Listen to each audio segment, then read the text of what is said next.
I'm being told that's it. Thank you very much. Thank you. Thank you. P.A. Norwood, can you please tell us what led to those aggravated kidnapping charges? To explain it?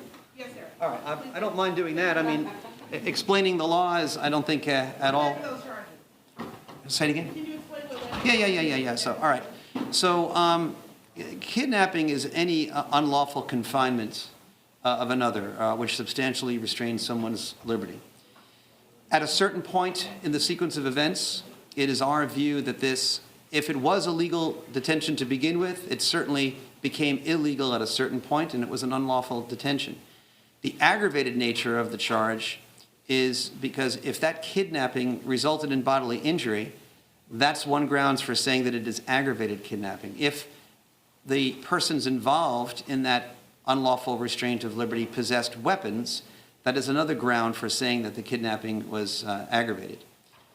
Do you want me to explain the other charges as well? Or? Okay. All right. Official misconduct is when any public official acting part of their official duties intentionally or knowingly acts in a way, exercises authority that is unauthorized by law. Right? So that's an affirmative statement, an affirmative act of official misconduct. At the same time, law enforcement officials who are on duty are also under an affirmative duty to prevent official misconduct and to accurately report information to any medical personnel that show up. And through inaction, when there is a duty imposed by law, that could also be a separate ground for charging official misconduct. Official oppression is a related statute. It's not exactly the same. There is some overlap, but it's not perfect overlap. But it is basically some sort of, by an official, knowing mistreatment in the course of carrying out their official duties. Aggravated assault, I think, is fairly obvious. And under the laws of Tennessee, second-degree murder is a knowing killing. All right. Thank you. How long is the video? Will it be redacted? Well, reporters had a lot more questions to ask, but apparently D.A. Mulroy has had enough and he's walking away now. We just heard from Shelby County D.A. District Attorney and the Tennessee Bureau of Investigation as well on these charges involving the Tyre Nichols Death Investigation case. That's right. All 5 officers are charged with felony, second-degree murder, aggravated assault, act in concert, 2 aggravated kidnapping charges, 2 official misconduct, and 1 count of official oppression. Now, we understand just within the past few minutes, Ben Crump, attorney for the family of Tyre Nichols, releasing a statement saying, and here it is, the news today from Memphis officials that these 5 officers are being held criminally accountable for their deadly and brutal actions gives us hope as we continue to push for justice for Tyre. This young man lost his life in a particularly disgusting manner that points to the desperate need for change and reform to ensure this violence stops occurring during low-threat procedures, like in the case of a traffic stop. This tragedy meets the absolute definition of a needless and unnecessary death, he goes on to say. Tyre's loved ones' lives were forever changed when he was beaten to death, and we will keep saying his name until justice is served. Interesting that he did not address that the all 5 officers are going to be allowed to bond out. Absolutely. We just learned during the course of this news conference that 2 of the officers, Emmett Martin and Demetrius Haley, will be allowed to post bond for $350,000. The other officers, $250,000.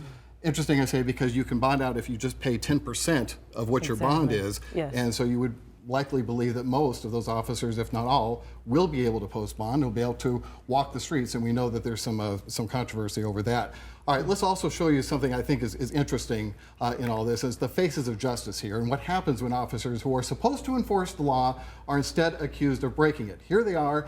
These are the shots they took once they became officers, joined the force. You see the U.S. flag behind them. They're in their blues. They've got their badges on, and these are the pictures that were taken this morning. We're going to show you now their mugshots. much different, interesting contrast, I think, Of course. Before and after, as they have now find themselves on the other side of the law, Pepper. Now, Richard, we know that from that press conference on Monday that the family and attorney Ben Crump had mentioned that they wanted murder one and nothing less. So we know that this is a second-degree murder charge, and so let's just make that distinction there. Murder one charge requires that beyond a reasonable doubt a defendant planned to kill someone, that enough evidence which shows that it was premeditated. Now, murder two means a defendant knowingly killed someone. Reckless homicide is for a killing that was the result of recklessness.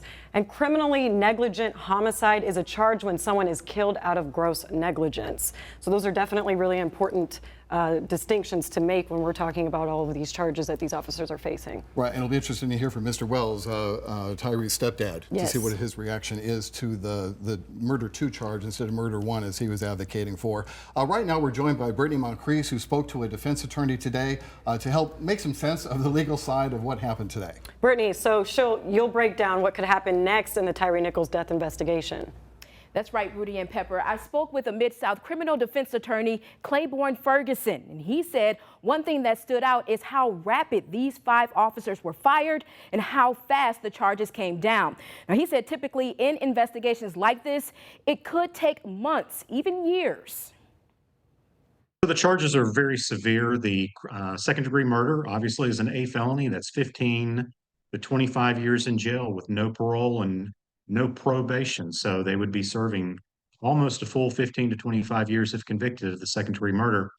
The other ones are B felonies, 8 to 12 years. Now, those other charges are also very serious. Now, let's take a look at the aggravated kidnapping. There are many questions as to what that actually means, and Ferguson also breaks down that charge as well. Aggravated kidnapping is a false imprisonment. Usually it would involve a deadly weapon or serious bodily injury. Unfortunately, in this case, we got both of those. The official misconduct comes because they were law enforcement and they were breaking the law. It's really at a state level. Now, we know 2 of the officers have legal representation. Ferguson said that's not surprising, and he predicts that all the officers involved will have representation at some point. I expect some of them to turn state's witnesses. I'm not expecting to see all 5 of them hiding behind the thin blue line. I think we're going to see, and hopefully the same way in other trials that we've recently seen, where the department and other law enforcement officers will come in and testify that their behavior was way beyond the scope of normal policing of our community. And I don't expect there to be many people that are going to be running to their aid to explain their conduct. Now, again, there are a number of charges included: aggravated assault, official misconduct, aggravated kidnapping, and the bigger charge, second-degree murder. Thank you. Now, the public will finally be able to make their own assumptions from that video when it's released. D.A. Mulroy finally said that that video would be released tomorrow. That's Friday, sometime after 6 o'clock. So he said he would give an update on when exact timing would come out in another press release. But let's recap what we do know so far about the investigation into Tyre Nichols' death. The family's independent autopsy shows Nichols suffered from extensive bleeding, quote, caused by a severe beating. Now, they say the report was consistent with the footage that they saw, and attorneys described it as deplorable and said the officers used him as a human pinata for more than 3 minutes. We know some of that video is body cam footage, and the release of any video footage of the traffic stop will be released jointly by the city and the Shelby County District Attorney's Office. Again, D.A. Mulroy said that that would be tomorrow, sometime after 6 o'clock. And it looks like it's going to be Memphis Police that released that video. As soon as we learn more details about how exactly that's going to unfold, we'll of course bring it to you. Right now, there are a lot of unanswered questions and details that haven't been released yet. Here's what we're expecting to find out in the next coming weeks. First, we're waiting details on what happened during that traffic stop on January 7th. I was struck by the fact that Mulroy did not really get into any of the details of the arrest. We still don't really have an idea other than it was reckless driving. I mean, that's all we got so far. The video of police interaction with Tyre Nichols could get released in the coming weeks.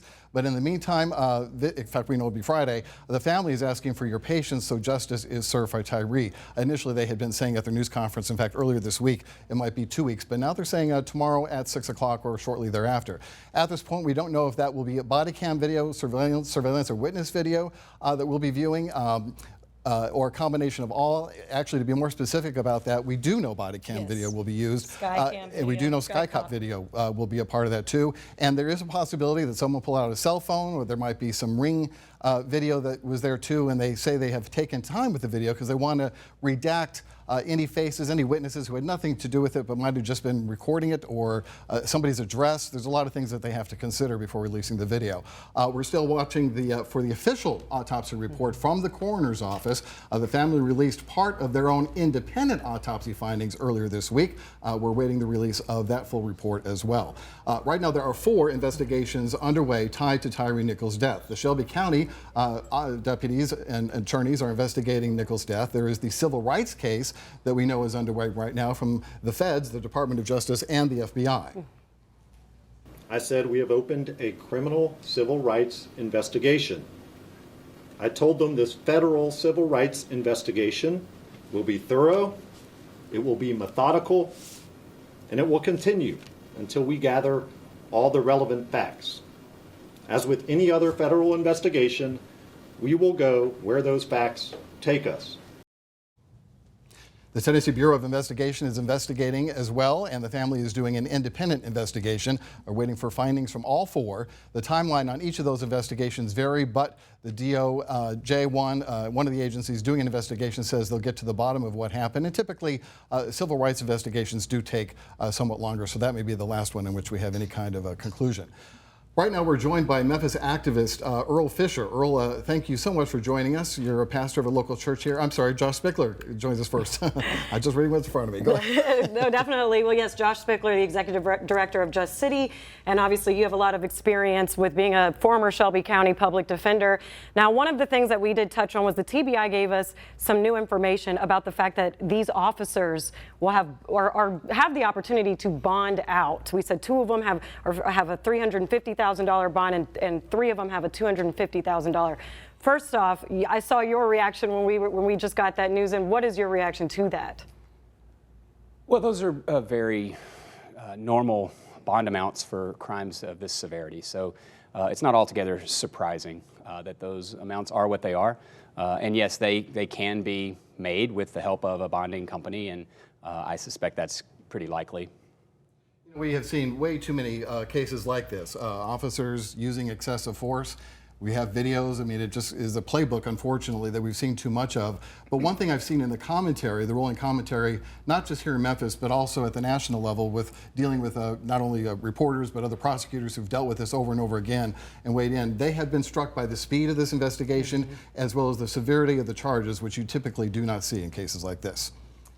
Yeah, in many cases, in fact, in Memphis, Tennessee, where police officers are accused of harming people, we have seen months and years, as Claiborne Ferguson said earlier, go by before there's any sort of response from the prosecution function. So to have these charges in hand so quickly is very, very unusual, and I think speaks to what this video is going to show, but it also speaks to this community's response and what this community has said in recent elections about who makes these decisions. And we have very different decisions being made in this instance. Yeah, I know that the charges seem to have come down pretty fast, but I know everyone feels like that video footage is taking quite a while. So is that common? I think in other cases we've seen that video footage come out pretty quickly, but in this case, not so much. Well, I don't think this is unusual. I mean, that video is the primary evidence that the district attorney's office has been using, I suspect, to bring about these charges. And so they didn't want to risk spoiling any part of this prosecution by making that video public too soon. So I think that's part of it. And I think, again, in many communities, when we have these now, all too frequent videos, it can be months and sometimes even years, and it can take activists and the community speaking up and kind of almost finding out about videos before we see them. So in this case, we've known about the video from day one, and we're almost, or a little more than 2 weeks since this happened, and we're about to see it. And so I think it's relatively quick, and I think the responses so far have been different and better than in the past. All right, well, Josh Spickler, we want to thank you for your time here. We'll probably come back to you later. And we do have Earl Fisher in the studio, too. We'll be going to him momentarily, but I understand you have a timeline here of yes, kind of how things unfolded. Absolutely. So we all know that this arrest happened on January 7th. So let's break this all down, how we got here. According to Memphis police, Tyre Nichols was pulled over on January 7th for reckless driving near Rains and Ross Road. Now, according to MPD, 2 confrontations occurred with police after it was said Nichols fled. Now, it was during the second confrontation that resulted in Nichols' arrest. That's what police say. And Nichols said he was short of breath and an ambulance was called to the scene. Now, he was later transported to a nearby hospital in critical condition. Now, on January 10th, 3 days after his traffic stop, TBI announced Nichols had died due to his injuries. And more than a week later, on January 18th, the Department of Justice announced its civil rights investigation into Tyre Nichols' death. On Friday, January 20th, Memphis police named and fired those 5 officers involved. On Monday, the 23rd, a preliminary autopsy report done by the family revealed Nichols' cause of death to be due to extensive bleeding caused by a severe beating. This happening the same day the family viewed the video, the terrible video by all accounts of that beating. And today, January 26th, nearly 3 weeks after that initial traffic stop in southeast Memphis, right near the Hickory Hill area, the 5 officers involved have been arrested and charged in the death of Tyre Nichols. All right, now I want to be joined by a Memphis activist, Pastor Earl Fisher.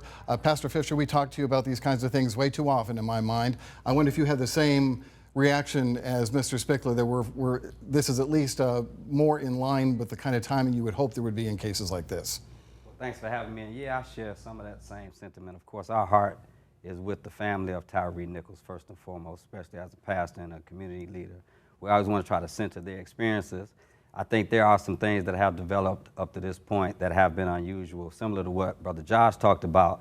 This is the byproduct of elections having consequences. Prior to this instance, when the previous district attorney was in office, there were several times where law enforcement officers were involved in brutality and even killing of civilians, some of whom were unarmed, and we never saw an indictment. So I think that there's something that we could say insofar as progress is concerned in that regard. However, I definitely long for the day where we aren't expected to run victory laps because we do the bare minimum insofar as simply charging officers who have not even been convicted yet and have been giving a bail that's set at a price that I think most of the citizens in Memphis, if they were engaged in similar behavior, would not have seen. And I know we're long awaiting that video to come out. We heard D.A. Mulroy saying that could happen tomorrow after 6 p.m. What would you have to say about the community's just outlash after they may see this video? You're an activist. What would you, how do you think that this will turn out? Well, I appreciate D.A. Mulroy articulating that the city of Memphis is the primary custodian, because I think there have been some discussions about who would be ultimately responsible for releasing that. I'm not sure it's a wise decision to release it on a Friday evening, and I'm pretty sure that the city, the mayor's office and some of the people in MPD might do their job to articulate that. I do think it's conspicuous that Chief Davis was not at the press conference when these charges were announced. At the end of the day, history has shown us it has not ever been the escalation of activists in Memphis and Shelby County in the protest demonstrations. I think without fail, you've seen poise and passion from protesters that have not been exhibited by law enforcement. So I'm hopeful that as people demonstrate their fundamental and First Amendment right, that they will be honored as such, and that law enforcement and other entities who are a part of these things will be able to govern themselves accordingly. I got to ask you, when you look at the larger issues here, not just involving these 5 officers, don't you think this really exposes some weaknesses in terms of how we're training our officers? I was struck by the fact that all 5 of these former cops had been on the force for less than 6 years. To me, there are a lot of larger issues here that, that we really need to explore. I agree with you, Brother Richard. There are some particulars insofar as what's happening with Tyre Nichols' case, and of course we want to honor the nuances relative there, but we are dealing with systems and structures of injustice and inequity And we've been in similar situations over the last several years. Many of the activists and organizers, community leaders and faith leaders have been trying to articulate the need for substantial criminal justice reform. It's been demonized by people who are in positions of authority, and they tried to diminish some of the impact of it. They've tried to end around some of us in terms of conversation. I think this is a byproduct of that. I would be remiss if I did not say, I mean, there are people in positions of power and authority that definitely need to be held accountable for inactivity and insensitivity over the last several years. This is not an isolated incident 9 times out of 10. This is not either of these officers' first rodeo. You really don't start off at this level of brutality. You probably graduate your way into it, and then we have to ask who should have been supervising them. If they only have 5 years on the force, that means they should not have the level of autonomy that would allow them to engage in these patterns and practices. Somebody should have been supervising them. And if that's the case, we need to know who and who should be held accountable for that as well.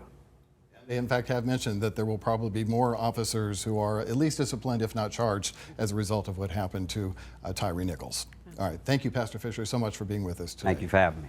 Thank you. Well, minutes ago, the Shelby County District Attorney did wrap up that news conference, and we do have a brief recap from our Rebecca Butcher. Let's go to her now live and tell us exactly what happened, Rebecca, now that this thing is over.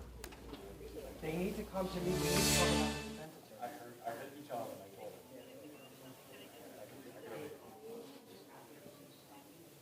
We have to. No, we need to talk about that. So come to me about that at least. Well, Richard Pepper, we did expect to hear from the MPD. That's Chief C.J. Davis. She was not here. Mulberry commented that he did not know why she was not present.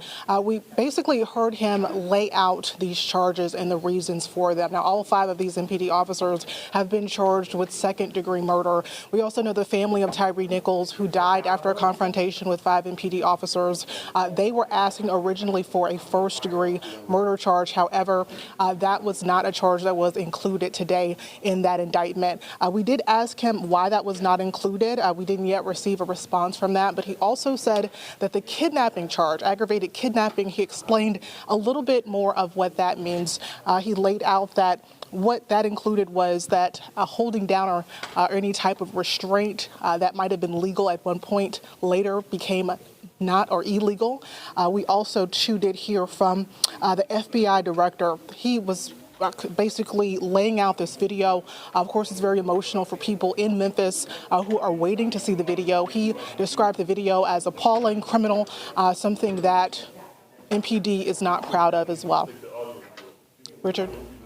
All right, Rebecca, thank you. Now, just like Rebecca mentioned, C.J. Davis was not at that press conference, and we are still working to figure out why she was not there to give her public response. But she did release a video last night around 10 o'clock giving her first really open response to this whole death investigation. We had not heard from her yet. So this was a note that what she said in that video. It's not just a professional failing. This is a failing of basic humanity toward another individual. This incident was heinous, reckless, and inhumane. And in the vein of transparency, when the video is released in the coming days, you will see this for yourselves. Yeah, and that's what we're all waiting for and not looking forward to, I might add, based on what we've heard from the people who have seen it. Right now, we're going to bring in some law enforcement perspective in all of this. Absolutely. Former Shelby County Lieutenant with the Sheriff's Office joins us with a law enforcement perspective. And Benny, when you first heard about the incident, I've got to ask, what was your first thought as an officer about how this might play out? And then as the case has evolved, your thoughts now? Well, when I first heard about it, of course, you have complaints against officers every day.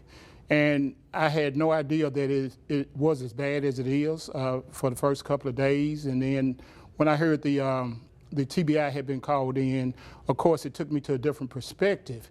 Now, this is the actions of the officers and the investigation brings us to where we are today.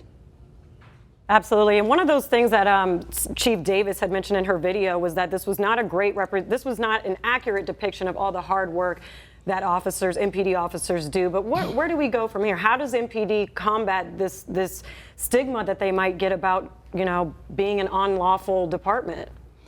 Well, so I come from two perspectives. As a father, as a grandfather, and as an uncle, I'm certainly concerned about the me and my family. Now, as a law enforcement officer, former law enforcement officer, retired now, that spent over 40 years in public safety and worked in every aspect of law enforcement, this incident is unfortunate as it is. The Memphis Police Department needs to absolutely open their books, open their doors, open their windows, and have transparency to the citizens where there's no doubt in their mind that the police department is actually working on the behalf of the citizens. Of course, it's not lost on anyone that not only was the suspect black in this case, but now all of the officers involved too. And I was struck by a comment that was made by the Crump team at the news conference earlier this week when they said, we're not anti-white cop, we're anti-bad cop. Mm-hmm. I think there was an important distinction. I wonder what your thoughts are, because race always seems to play into this. Absolutely, and in most cases in Memphis, Tennessee, Memphis and in Tennessee. However, race is always a big factor. It should not be, but the reality of it is that it is. Now, I'm on record as saying I am pro-police. I absolutely love good, effective, honest police work. And when there are bad actors, those bad actors should be held accountable. The actions should be swift, certain, and severe. And I think that's where we are today. In my career, I've not seen any actions against police officers that's taken this swiftly and this certain and this severe. And the actions of those officers call for this. While I'm on that subject, there's no amount of prayers or actions right now that can bring back Tyre Nichols. His family is suffering, and so my prayers go out to his family, and also that the citizens of Memphis will let the justice take its course. And I got to have you weigh in on the fact that there is all this video. We're told an hour's worth of video that will probably be edited down somewhat. But the difference that has made, not only in this case, but so many others, in exposing wrongful behavior on behalf of law enforcement, it really has changed the game, hasn't it? Well, now, there's been video before. Rodney King, for example, and several other instances where there's been video. I think that the thing that happens here in Memphis has really evolved here lately, maybe because of the George Floyd incident or maybe because of some other incidents. But we're at a point now where the video is being taken seriously. I would hope that whatever editing that's going to be done for sensitive reasons, that people will understand that it's necessary. We're where we are today because of the video and because there were people that were out demanding to see it and demand some action be taken. Couldn't agree more. All right, thank you, law enforcement expert Benny Cobb. We appreciate you being with us. Well, as we near the end of our breaking news coverage, the Nichols family continues calling for justice and patience for everyone waiting for the video release. They're not going down without a fight. You know, and we need justice. We need them to be charged with murder one. No involuntary manslaughter, none of that BS. No murder two, no murder three, none of that. Murder one. So, as you heard him say, he demanded murder one. Those were not the charges that were issued today, and we'll probably getting some reaction from him. It is kind of, you get into kind of the trivial, differences between the charges, but they're also very important differences. You have to try and prosecutors also have to think about, well, what am I going to get a jury to convict these officers on? And maybe they felt first degree was too much of a stretch. Looking ahead now, family and friends of Tyre Nichols will say their final goodbyes on Wednesday. His funeral will be held at the Mississippi Boulevard Christian Church. That's on North Bellevue, and it will be at 10:30 that morning. Reverend Al Sharpton will be delivering the eulogy. And also tonight, there will be a candlelight vigil at Toby Skate Park at 7 p.m. for anybody who'd like to share their condolences or pay their respects there too. Now, before we go, we just want you to know that we are monitoring the release of the video used in Tyre's death investigation. ABC24 will make sure to be responsible in the footage that we show. So when the video is released to the public, ABC24 will not put it out immediately. Richard, we want to make sure we provide enough context for you before we show that video blindly. And with it being such a sensitive and traumatizing time for some people, we want to be sure that we only show what is absolutely necessary to tell the facts. And in the meantime, let's not forget, there was an individual involved here. As we talk a lot about the officers now and what charges they face, Tyre Nichols, by all accounts, was a good guy, a proud father, a hard avid worker. skateboarder. Yeah, skateboarder too. We've been showing that video. A hard worker for FedEx. Just had a lot of things that were endearing to him, and it's just still confounds all of us who have been watching this play out. What on earth was it that caused 5 officers to lose it like they did? In the meantime, we'll be keeping you updated on ABC24.com and on the ABC24 app. Thank you for sticking around with us through breaking news coverage. We will now return to regular programming.